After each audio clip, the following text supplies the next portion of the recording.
Hola muchachos, ¿cómo están? Buenos días, espero se encuentren muy bien. Vamos a iniciar con las clases por medio del video. Comenzamos. El proteccionismo y rezago tecnológico. Estrategia económica que protege a la industria nacional, imponiendo altos impuestos y aranceles. Se aplica desde la década de 1940 por la Segunda Guerra Mundial hasta principios de los años 80. Solo fue una industrialización parcial. México logró sustituir productos importados, ahora elaborados en el país, pero seguimos dependiendo, del extranjero para satisfacer nuestras necesidades de maquinaria. La protección del Estado y ha garantizado el mercado. No invirtieron en la investigación tecnológica ni en modernizar la industria. El Estado tampoco dio impulso claro y firme al desarrollo tecnológico ni modernizar la industria. Y el abuso de estas políticas provocó que las fábricas y empresas mexicanas se volvieran poco eficientes. Al no haber competencia, los productos de baja calidad y mercado en el país, las exportaciones se redujeron, pues no había calidad para competir con países industrializados.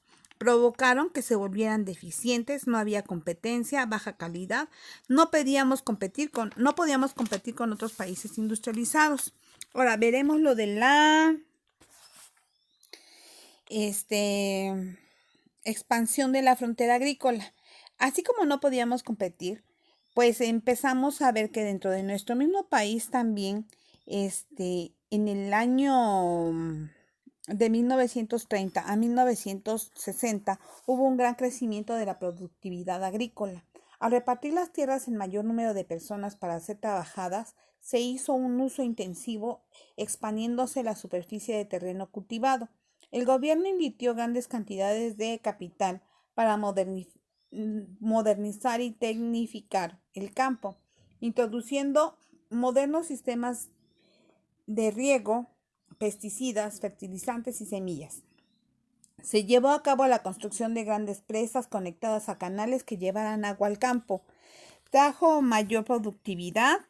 Más aparte, en 1930 a 1960 la superficie que se cosechaba de maíz era de 3 a 7 millones de hectáreas. Y en 1950 México se convirtió en un exportador de maíz y trigo. La aplicación de técnicas no permitió llegar a la autosuficiencia alimentaria en algunas regiones del país y se le llamó Revolución Verde. Esta revolución solo se aplicó en los estados del norte y el noroeste por la cercanía con Estados Unidos porque satisfacían la demanda de ese país. Coahuila, Durango, etcétera, muchos estados más tenían menor densidad de población. Los agricultores del centro sur no tuvieron acceso a fertilizantes ni pesticidas y sus sistemas de riego eran deficientes. Por eso su productividad fue destinada a su consumo, o sea, ellos mismos lo consumían, ¿sí? La crisis del campo. La modernización del campo de la parte norte del país, con el impulso que dio Estados Unidos al desarrollo industrial, puso en crisis al campo en otras regiones. Los campesinos no podían competir con la productividad de los estados del norte. El centro y el sur quedaron abandonados. Los campesinos empezaron a emigrar a la ciudad, donde la industria demandaba mano de obra. Para el Estado lo primero fue el desarrollo industrial, que redujo los recursos destinados al campo. Y esta falta de inversión y desarrollo tecnológico en las regiones pobladas condujo al abandono y a la crisis del campo mexicano. El abandono del campo y los campesinos en las ciudades de México pasó a ser México en lugar de una ciudad urbano-rural, pasó a ser totalmente urbano. Vamos a ver aquí también cómo los productos del norte, lo que estaban beneficiando era a Estados Unidos, no tanto a México, porque el norte tiene ¿cómo les podría decir? Ellos pueden pasarse y comprar los productos más baratos que en su propio país. Entonces, por eso siempre ellos están pasando de este lado porque consiguen la mercancía mucho más barata, para ellos revenderla más cara. Vamos a empezar a ver el tema de desigualdad y movimientos sociales. Vamos a hablar sobre el problema de la explosión demográfica que viene como consecuencia del abandono del campo hacia la ciudad. El fenómeno significativo se da en el siglo XX. Ese crecimiento acelerado de la población. En el año de 1900, la población mundial era 1.650 millones de personas.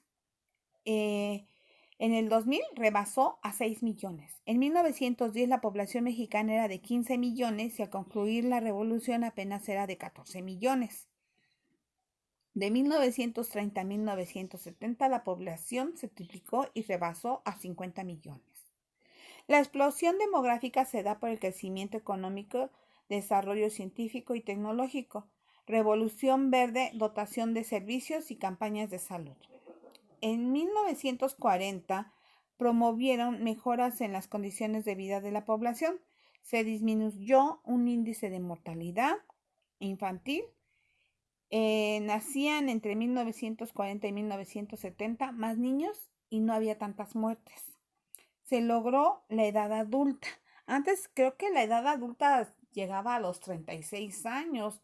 Posteriormente cuando empezaron las vacunas y todos los medicamentos nuevos, se empezó a dar hasta 60 años. Entonces actualmente tenemos gente que, llega a 80, 90 años. La migración interna se da con las personas que se mueven del campo a la ciudad, es lo que estábamos hablando, que por eso empezó la desintegración del campo, porque toda la gente prefirió venirse aquí donde podía encontrar mejores condiciones de vida, mejor trabajo, tal vez la explotación iba a ser la misma, pero trabajaban en lugares cerrados, no en el medio ambiente. Se aceleró el proceso de urbanización creando grandes ciudades. De 1940 a 1980, México pasó de ser un país rural a uno urbano. La Ciudad de México fue la que más recibió población y fue la segunda zona más poblada del mundo. Tokio fue la primera y en 1970 la Ciudad de México alcanzó 8 millones de habitantes. De 1930 el 5% de la población del país y en el 1970 el 20%. Otras regiones fueron Guadalajara, Monterrey por ser ciudades industrializadas. Había mucha demanda de servicios, o sea, todo se estaba superpoblando, se necesitaba más drenaje, más luz, más agua, hospitales, educación, mercados, todos esos son los servicios. Así como que se crearon hospitales, centros recreativos, porque también esos son servicios. En las principales ciudades era difícil dotar a toda la población y el crecimiento rebasó la capacidad de los gobiernos para atender las necesidades. Por eso, ahora actualmente nos damos cuenta que alrededor de la Ciudad de México es donde se expandió más la población. Por ejemplo, lo que llamamos ahora Nezahualcóyotl, Chalco, Chimalhuacán, eran municipios con muy poca población. Ahora actualmente el Estado de México está considerado como es el que tiene más alta población de toda la República Mexicana, ¿sí? Realmente en la periferia los grandes centros carecen de todos los servicios, o sea, cuando inician estas ciudades, pues no hay drenaje, no hay tubería para dotarlos de agua y de servicios. Las familias venidas del campo no pueden pagar una vivienda y se fueron conformando con asentamientos irregulares. Bueno, hoy, actualmente Chalco, Chimalhuacán y Nezahualcóyotl ya son pequeñas ciudades dentro del Estado de México. Se crea una gran desigualdad urbana. Vamos a pasar a que esto de la condensación de tanta gente en estas partes va creando una contaminación. Es un nuevo problema que va surgiendo por la explosión demográfica. La industrialización promueve el consumismo acelerado y también el crecimiento irregular de las ciudades y fue el deterioro ambiental. En 1972, la Organización de las Naciones Unidas organiza la llamada Cumbre de la Tierra en Estocolmo, Suecia. en donde establece lineamientos en política internacional, medioambiental y se crea el Programa de Naciones Unidas para el Medio Ambiente. Y México establece lineamientos jurídicos y programas de gobierno para el cuidado medioambiental.